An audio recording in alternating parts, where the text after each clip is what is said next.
Buen día a todas y todos. Es un gusto para mí compartir con ustedes estas reflexiones y esta propuesta de contenidos sobre el proceso de formación y sanción de la ley. Así llamamos a toda la actividad que se realiza tanto fuera y dentro del Congreso de la República, en su momento en el organismo ejecutivo también, para que un proyecto de ley sea redactado, sufra su trámite legislativo y se convierta en ley de la República para normar nuestra convivencia, para sancionar algunas conductas o diversas necesidades legislativas, normas jurídicas que algunas políticas públicas requieren. Hay diversos instrumentos que necesitan ser aprobados como decretos del Congreso de la República, empezando, por ejemplo, por el Presupuesto General de Ingresos y Egresos del Estado, que concretamente es una norma, y muchos otros que necesitan ese carácter de ser aprobados en el Congreso de la República para que surtan los efectos deseados en una sociedad y en este caso en la República de Guatemala. Le hemos señalado el interés a esta materia porque incluso en las universidades del país,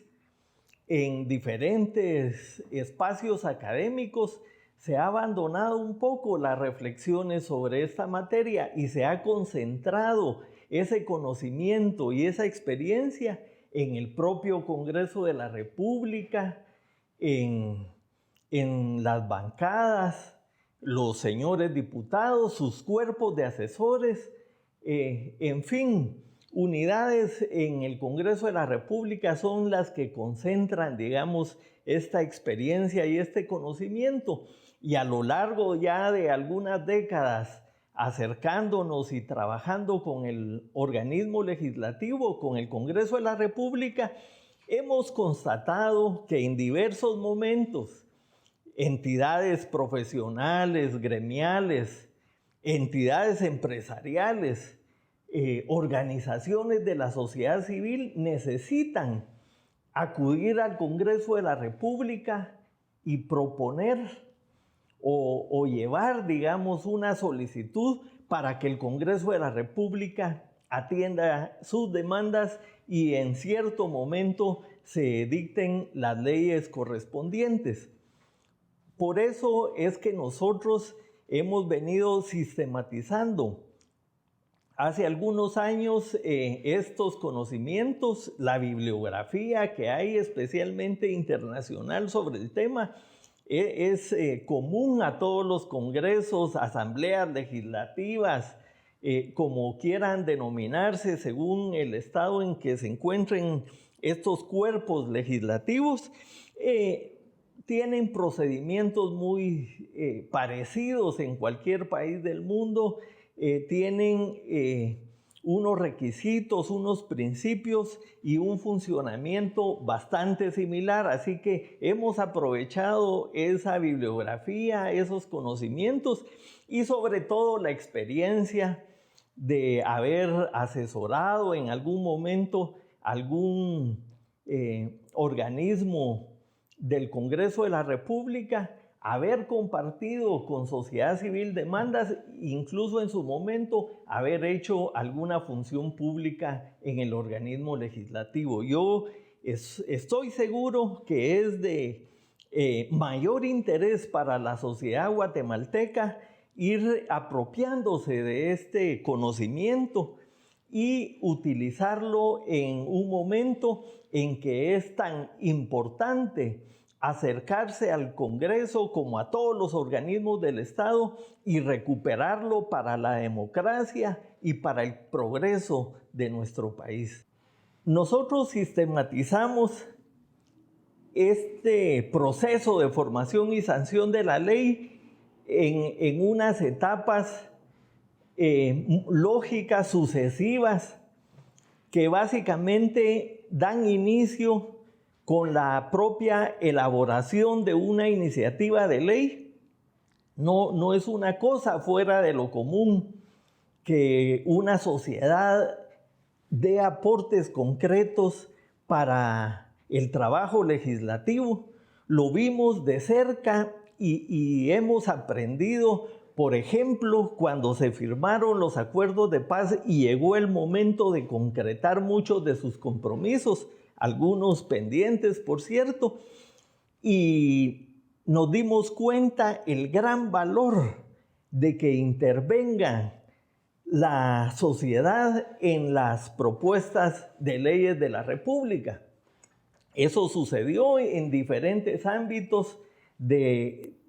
la reforma del Estado que los acuerdos de paz propusieron, en el cumplimiento de los derechos de los pueblos indígenas, que era un catálogo prácticamente de legislación necesaria. Alguna de ella se aprobó por el Congreso de la República, en la demanda de justicia que existía antes y existe ahora de parte del pueblo de Guatemala. En diversos momentos y por diversas razones, el cumplimiento de los acuerdos de paz llegó al Congreso con una propuesta o con una demanda de una ley de la República. Cuando así sucedió, el Congreso pudo abrirse también, y esos cuerpos normativos no solo tienen el valor del propósito que se tuvo para cumplir la paz, sino la participación de la sociedad, de diversos grupos, de mujeres también. Muchos grupos se acercaron a proponer leyes en favor del desarrollo de la mujer en la sociedad guatemalteca o de la eliminación de toda forma de violencia que sabemos afecta a ese grupo de la sociedad, ese sector de la sociedad. Y han sido las organizaciones de mujeres las que no solo han demandado, sino que han propuesto concretamente diversas reformas a legislación o legislación nueva para erradicar ese problema grave de la sociedad guatemalteca. Básicamente, este esquema lo planteamos en 5 momentos, que es el momento de la propuesta, el estudio, la discusión, la votación y otras formalidades, la promulgación y la publicación de una ley para que empiece a regir en la República de Guatemala. En esta fase de etapas sucesivas, la primera de ellas, la elaboración de una propuesta, a eso equivale, es el trabajo de redacción de una iniciativa de ley. Y en el curso, pues, quisiéramos proponer que para establecer la pertinencia, la necesidad de una nueva ley, algunos, por cierto, acusan que la legislación guatemalteca es enredada, difusa, y que en lugar de aprobar leyes deberían de derogarse algunas, de anularse muchas leyes. Nosotros consideramos que es un juicio sin un fundamento real, pero sí es serio, antes de proponer una ley, respondernos unas preguntas para asegurarnos que es realmente el camino legislativo una ayuda al problema de la sociedad que se quiere resolver. Si en efecto no hay una legislación que ya pueda aplicarse, o si tal vez no se trata de nueva legislación, sino que hay otras medidas que, sin llegar a tener una ley, incluso un reglamento, una circular de un ministerio, de cualquier entidad del Estado, podríamos resolver la necesidad que estamos atendiendo. Entonces, en los contenidos, aprender a cuestionarnos y contestarnos muy objetivamente si la legislación realmente es necesaria. Atender también el estudio de la forma de un anteproyecto de ley, ¿verdad? Hay un formato, un esquema prácticamente que, a pesar de ser bastante formal en el sentido de que debe cumplirse por mandato legal, pues sí deja a la sociedad o al legislador un ámbito, digamos, de acción bastante amplio para su creatividad y para su propuesta. Básicamente, un proyecto de ley que consta de un preámbulo donde se da inicio con una exposición de motivos, un estudio, una recopilación de opiniones, de datos estadísticos o incluso de opiniones científicas que pueden ayudar a ilustrar la materia, el problema y, por supuesto, también la forma en que se propone legislarlo o solucionarlo en la sociedad. La parte de considerandos es parte también de ese preámbulo y concretamente después el proyecto de decreto o decreto mismo, los artículos de la ley, la norma jurídica propiamente. Contemplamos también compartir con ustedes algunos consejos para la redacción de la propuesta. Hay una forma de organización de las ideas y luego de los artículos, de las normas que se quieren proponer, una estructura lógica, una forma de redacción que incluye, por ejemplo, los tiempos verbales en que deben redactarse las normas a ser propuestas, y propiamente la lógica con que se debe elaborar la iniciativa de ley. Aspecto muy importante, contemplar también que incluso la modificación de la ley implica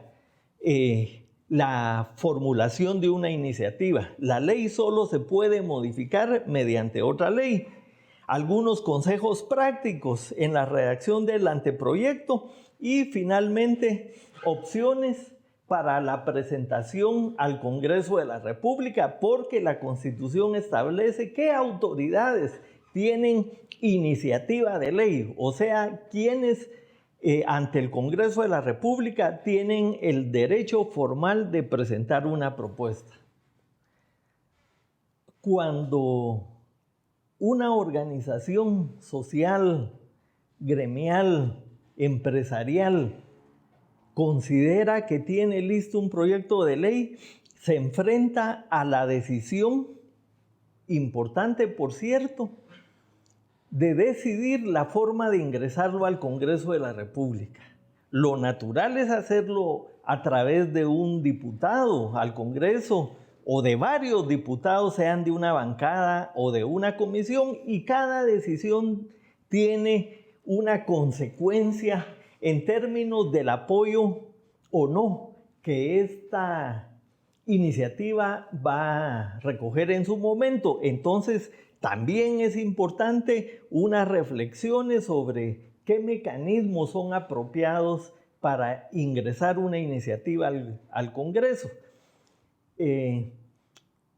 Saben ustedes que por mandato constitucional, además del Congreso, de los diputados al Congreso de la República, tienen iniciativa de ley el organismo ejecutivo, que es el presidente, con el aval del Consejo de Ministros,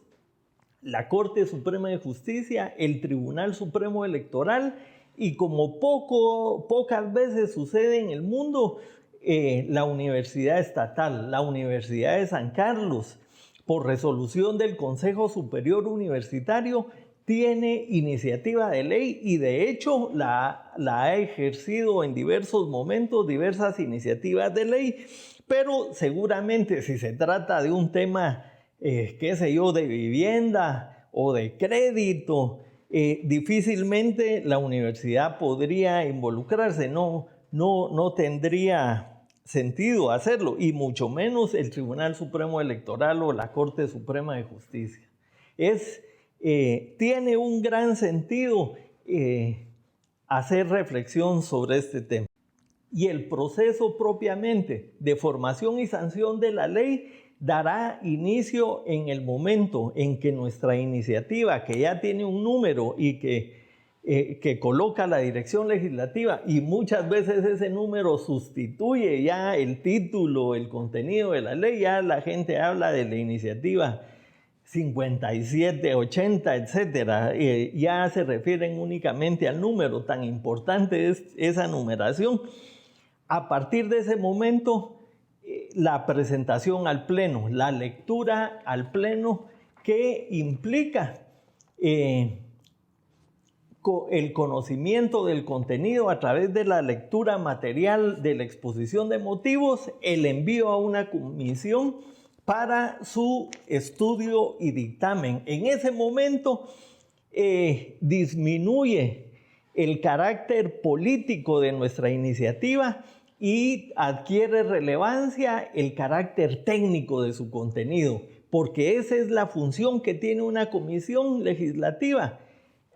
Son aproximadamente 38, me parece, actualmente. Cada comisión debe especializarse y el dictamen tiene como finalidad ilustrar al Pleno, al resto de miembros del Congreso de la República sobre el contenido de una iniciativa de ley,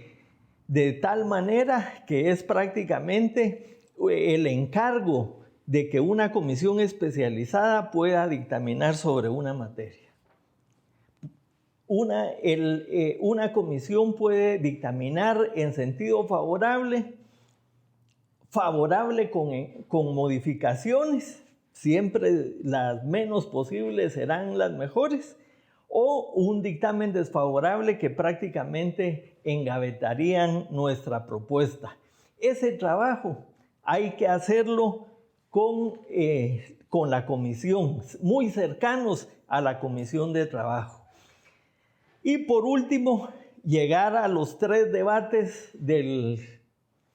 en el Pleno del Congreso de la República. El primero, que es la lectura del dictamen, un segundo debate que es siempre de puro trámite, y un tercer debate muy importante, la hora estelar de una iniciativa de ley, cuando el Congreso la discute con profundidad. Incluso hay una discusión después del tercer debate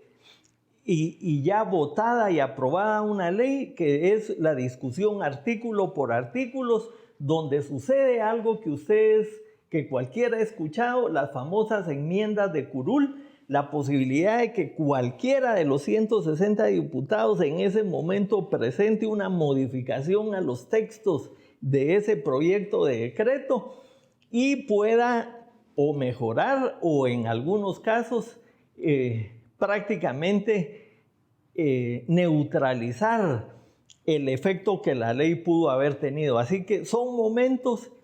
que, si bien corresponden al mandato del Congreso de la República, deben ser acompañados por las organizaciones que proponen los proyectos de ley.